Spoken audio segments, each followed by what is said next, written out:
One of the things that, the one candidate who is successful in September is going to have to do is take on Senator Scott Brown. So what I'd like to do is ask each one of you, what is your issue with Scott Brown? What are your issues with Scott Brown? And why do you think you can beat him in November? Representative Conroy. So what's wrong with Scott Brown? Number one, he's completely ineffective. Look at his track record at the State House, 10 to 12 years, zero accomplishments. I got more done in my freshman term as a state rep than he did in his entire career there. When I worked in the United States Senate, I know how that institution works down in Washington. I was a staffer doing national security and foreign policy for Senator Barbara Mikulski. Scott Brown has done nothing in that institution as our United States Senator other than hold his finger up in the air and figure out which way the wind is blowing so that he can figure out which way to vote. And that's perhaps even after he received a whole bunch of special interest money from some large corporations that swayed his vote one direction or the other. So that's point number one, ineffective. Point number two, he's not voting in a way that's reflective of what the people of Massachusetts, the majority of the people of Massachusetts want. He's against Pell Grants, he's against the EPA and protecting our environment. He's against jobless benefits. He's against, as he said, he was initially in favor of privatizing Medicare before he was against it. This is not a guy who is championing causes that the people of Massachusetts really care about. He is not out there getting rid of DOMA. He's not out there fighting for jobs. He's not out there talking about the economy, and that's the third point. This is a guy who believes in trickle-down economics. You cut taxes on the super rich and it all trickles down to all the rest of us. Well, you know what I say? That's never been proven. It doesn't work, and we've never seen that money in the 30 years since Ronald Reagan first proposed it. So the correct way to view the economy is that government needs to stimulate it when the private sector is sitting on the sidelines. There is about $2 trillion in profits that are sitting on the sidelines because there's so much uncertainty, as the private sector says. And we need the government to stimulate that economy by creating jobs, in rebuilding our infrastructure, and that will bring some of that private capital into the economy, and that will create jobs. And Scott Brown just doesn't understand that. Thanks, Tom. Mr. Massey, what is it about Senator Brown that you are taking objection to, and what makes you think you are the best candidate to beat him?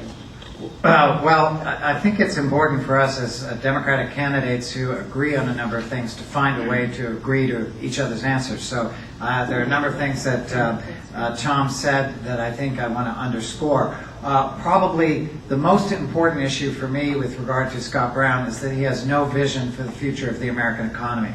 Now, the United States, as important and powerful as it is, only has 4% of the world's population. 96 out of 100 people in the world are not American. And the economies of the world are rapidly moving forward according to an understanding that they refer to generally as sustainability, which is that the different parts of an economy have to fit together. Energy, education, all the different pieces have to come together in order to generate a lasting prosperity for people. Scott Brown doesn't have any idea about that concept. I don't think he has any idea about what's going on in the rest of the world, and that puts us actually in danger as an economy. The other thing I want to say very briefly, that many of you know, that the democracy of the United States, which really in many ways had its origin right here in Massachusetts, is under direct attack from people who have overwhelming amounts of money which they are pouring secretly into the political process. The political process is being corrupted even as we speak. Every single member of Congress and every single senator should be standing up against that. Scott Brown is not only not standing up against it, he is taking money from the Koch brothers and others who are the leading advocates for this corrupt way of democracy. It is a danger for us, and that is one of the main reasons why I'm running against him. Why? Is because I believe that people are looking for a different kind of voice, different kind of background, and I think I provide that. I have the experience of running statewide. I'm the only candidate who's won a statewide race. And I believe that I can present a very different view than Scott Brown and a different appeal across party lines. Thank you very much. Marissa. Thank you. What's wrong with Scott Brown? Well, aside from the fact that he spends too much time training for triathlons instead of creating one single job in the time that he's been there, a lot. And any chance that he's had to vote for the people versus the powerful, the wealthy, the banks, he has always sided with the power and never with the people. And he is anti-women, he voted against the Paycheck Fairness Act. He is anti-union. He is anti-everything that is good about our democracy and good about helping people and making sure that people have equal opportunity across the board. What else is wrong with Scott Brown? He was a real estate attorney, and he has said nothing about the mortgage crisis and foreclosure crisis and the robo-signing that's been going on. I just put out a press release today about this very subject. And again, I am out against the $20 billion proposed settlement with the banks. $20 billion versus $700 billion that we gave. And Bloomberg News estimates that the actual cost of the economy to the taxpayers is over $13 trillion. And Scott Brown has never once, I did closings earlier in my career in real estate, and never once come out and said, this $20 billion is a sweetheart deal for the banks and it's chump change. And it's not going to fix the problem of people losing the value in their homes and losing their homes unjustly. So those are a few of those things. And why can I beat Scott Brown? Because in addition to the base that is going to support all of us on this table, independents will vote for me over Scott Brown. Why? Because they like and they respect me.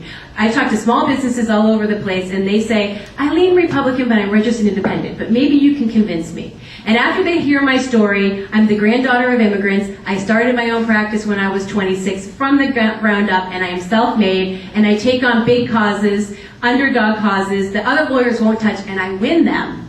They like that, and that appeals to them, and that is why I can beat Scott Brown. Thank you. Mayor Warren, you opened up and you hit on some issues that you disagree with Scott Brown on. Why would you be the best candidate to take him on in November?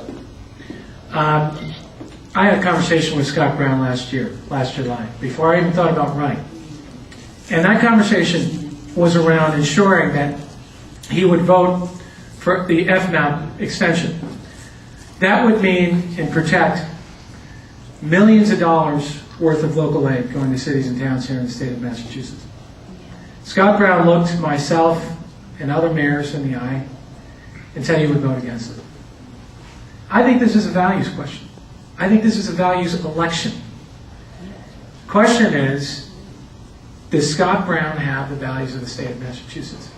I believe I can make the case to voters all across this state, because of having the experience I've had as mayor, leading a city through difficult times, creating jobs, the private sector, public sector, right now, investing in the things that count to protect the quality of life in my own community, serving in Iraq as a Navy intelligence specialist. I'd be the first Afghanistan or Iraq war veteran in the United States Senate.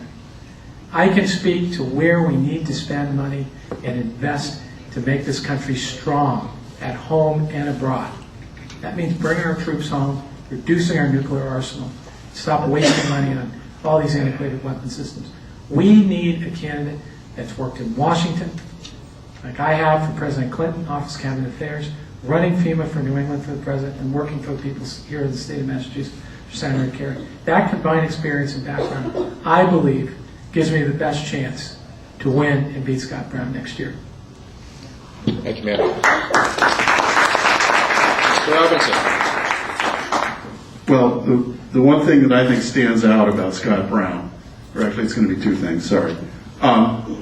He voted against a youth jobs program that he himself took advantage of. You know, how low can you get? And then he voted for subsidies for big oil. So we know where he's at. He's taking money from the rich people and he thinks he's one of them now. Probably not quite true, but that's where he's at. Now, why can I beat him? Well, I grew up in kind of a rough, not really rough, but I grew up in a poor farming town in upstate New York. I was an athlete when I was in high school, and kind of not now, but I was a county wrestling champion twice, and I started on the football team all 4 years when I was in high school, because I was a big guy, and they needed me. So, you know, I know how to deal with a bully, and gotcha. I know how to deal with bullies, and I know how to scrap when I need to. I've also learned as I've gotten older how to be nice to people first, but when you can't, you can't. So, next question, I guess. Thank you. Thank you, Mr. Ross.